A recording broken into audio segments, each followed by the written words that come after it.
Hey guys, good morning guys. আজকে আমরা যাচ্ছি একটা ফোন কিনতে। আর ফোনটা কিনতে যাচ্ছি ভাই আমার জন্য না, কারণ আমার কাছে তো একটা ফোন রয়েছে যেটা এখন ভিডিওটা হচ্ছে। আজকে আমরা একটা ফোন কিনতে যাবো আমার ভাইয়ের জন্য। আমার ছোটো ভাই, তোমরা যারা চেনো ভাই চেনো, না চিনলে তোমাদেরকে দেখাবো কিছুক্ষণ পরে। ও এখন রেডি হচ্ছে, তো রেডি হয়ে আসো, তারপরে তোমাদেরকে দেখাচ্ছি গাইস। আর কি ফোন নেবো গাইস সেটা ছোটো একটা টুইস্ট থাক, তোমাদেরকে দোকানে যাওয়ার পরে দেখাবো আর আনবক্সিং করার সময় দেখাবো গাইস। তো আমি এক জায়গায় ফোন করেছিলাম, সেখানে বললে এই ফোনটা নেই গাইস। এখন আমি যাবো মার্কেটে যাওয়ার পরে সব জায়গায় খুঁজবো, খোঁজার পরে যেখান থেকে পাবো ভাই সেখান থেকে ফোনটা নিয়ে কিন্তু বাড়ি আসবো। তো গাইস চলো সম্পূর্ণ ভিডিওটা দেখতে থাকো, আশা করছি ভালো লাগবে। আর ফোনের ফিচারগুলো তোমাদেরকে দেখাবো গাইস, অসাধারণ ফিচার। চলো গাইস লেটস গো, আজকে বেশি কথা বলবো না, ভিডিওটা স্টার্ট করা যাক। লেটস গো গাইস, আমরা বাড়ি থেকে বেরিয়ে পড়েছি বুঝলে তো। আর দোকানে যাওয়ার পরে ভাই একটা সমস্যা হবেই। প্রথমে আমরা যে দোকানেই যাই বা যে কটা দোকানেই যাই, গেলেই বলবে যে এই ফোনটা তো এখানে পাওয়া যাবে না, কিন্তু আমাদের এখানে এর থেকে ভালো ফিচারের ফোন রয়েছে যেগুলো এই বাজেটের ভিতরেই চলে আসবে। আর ওই চক্করে যদি আমরা ভুলভাল ফোন নিয়ে নিই, তাহলে ফোনটা আমাদের কাছে যে কদিনই থাকবে, মানে 2-3 বছর আর দেখতে হবে না ভাই, খারাপ ফোন নিয়েই থাকতে হবে। কিন্তু আমরা তো বাড়ি থেকে ঠিক করেই নিয়েছি যে আমরা গিয়ে কি ফোন নেব। যদি ওই ফোনটা পাই তো খুব ভালো, নিয়ে বাড়ি আসবো, আর যদি না পাই সেটা আলাদা ব্যাপার। আমি বুঝতে পারছি আমার মুখের সঙ্গে ভয়েস একদমই মিলছে না, কারণ ভিডিওটা বাড়ি এসে আবার ভয়েস ওভার করা, কারণটা তোমরা দেখে নাও।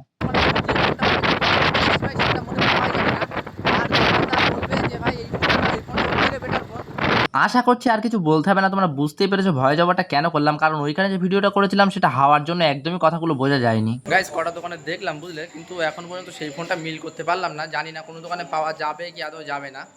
তো দেখি আর একটা দুটো দোকান, তারপরে না পেলে অন্য ফোন নিতে হবে বলছে। এই ফোনটা আউট অফ স্টক, ফোনটা এখন পাওয়া যাচ্ছে না। এখন দেখা যাক অন্য কোনো দোকানে যাওয়ার পরে। গাইস হঠাৎ আকাশের অবস্থা দেখো ভাই, কতটা পরিমাণ মেঘ করেছে বুঝলে।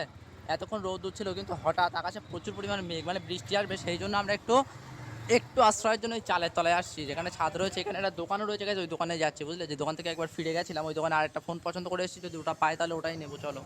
একটু আগে প্রচুর পরিমাণ বৃষ্টি হয়ে গেছে বুঝলে তো, পেছনের রাস্তাগুলো দেখে বুঝতেই পারছো।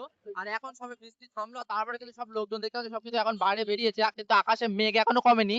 আর আমরা এখান থেকে ভাই আরো 2 কিলোমিটার দূরে একটা দোকানে যাচ্ছি, সেখানে ফোন করলাম আর বললো ওই ফোন নাকি পাওয়া যাবে। তো গিয়ে দেখি ভাই ওইখানে পাওয়া যায় কি আদৌ যাবে না, ঠিক বলা যাচ্ছে না। ওখানে যাওয়ার পরে তারপরে বোঝা যাবে বুঝলে। গাইস শেষ অবস্থায় ভাই ফোন আর পেলাম না বুঝলে তো, কারণ সব ফোনেরই দাম বেড়ে গেছে। তো সেই জন্য ভাই ফোন না নিয়েই বাড়িতে যেতে হচ্ছে। আর এখন দুপুর হয়ে গেছে, প্রায় 1:30-2টোর মতো বাজে, সেই জন্য আর চলে এসেছি। আর ওইখান থেকে 10টা 8টা দোকান দেখেছি আমরা। আর একটা দোকান বাড়ি আসার সময় দেখেছি, সেটা হচ্ছে আমাদের বাড়ির কাছে। মোটামুটি 9টা মতো দোকান আমরা খুঁজেছি, কিন্তু পাইনি। সেই জন্য এখন বাড়িতে যেতে হচ্ছে ভাই, কিছু করার নেই বুঝলে তো, সব ফোনেরই দাম বেড়ে গেছে। গাইস তো তোমাদেরকে ডিটেলসে বলি যে ফোনটা আমি কীভাবে কিসের জন্য নিতে পারলাম না, আমি না মানে আমার ভাই কিসের জন্য নিতে পারলো না। তো বেসিক্যালি কী হয়েছিল যে আমরা বাড়ি থেকে ফোন পছন্দ করে গেছিলাম যে iQOO Z10। তো আমরা iQOO Z10 পছন্দ করে গেছিলাম। তো ওইখানে যাওয়ার পরে আমরা iQOO Z10 কোনো দোকানে পাইনি। সবাই বললো যে হচ্ছে এটা আউট অফ স্টক হয়ে গেছে, 1 বছর আগে পাওয়া যেত, কিন্তু এখন আর পাওয়া যাচ্ছে না।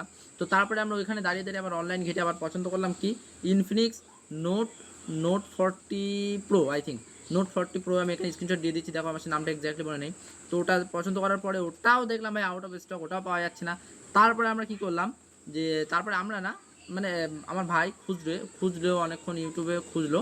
আর ইউটিউব আর হচ্ছে তোমার হচ্ছে ফ্লিপকার্ট, এখানে ওখানে দেখার পরে প্রায় 1 ঘন্টা মতো পরে ওর পছন্দ হলো POCO X7। তো আমারও বেশ ভালোই লেগেছিলো। মানে এই ফোনগুলো বাড়ি থেকে এমনিতে দেখে গেছিলাম, কিন্তু সবথেকে বেশি যেটা পছন্দ ছিল ওই ফোনটা। কিন্তু তারপরে এটা করলাম যে ঠিক আছে চলো এটাই নেওয়া হবে। তো তারপরে দোকানে গেলাম, তারপরে ভাবছি নেবো না।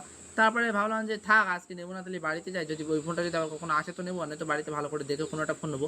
তখন গাইজ ওই ফোনটার দাম ছিল মাত্র 18,000 টাকা ছিল, 17,999 টাকা দাম ছিল। এখন বাড়িতে এসেছি ভাই, ফোনের দাম এখন কত হয়ে গেছে দেখো, 25,000 টাকা হয়ে গেছে। মানে বাড়িতে এসেছি প্রায় 2 ঘন্টার, মানে আমি ওখান থেকে বাড়িতে এসেছি কীরকম টাইম হবে হয়তো 2 ঘন্টা হবে, খাওয়া দাওয়া চান দান করে সবে বসলাম। তো এর ভিতরে ভাই 7,000 টাকা বেড়ে গেছে। মানে ফোনের দাম কেমন বাড়ছে তাহলে চিন্তা করো। আরও ওই যেসব দোকানগুলো গেছিলাম না, একজন বললো যে এখন তো ফোনের দাম কম রয়েছে, কিন্তু 2 তারিখের পরে ফোন আরও 3,000 টাকা করে বাড়বে, মানে তখন হয়তো নেওয়াই হবে না।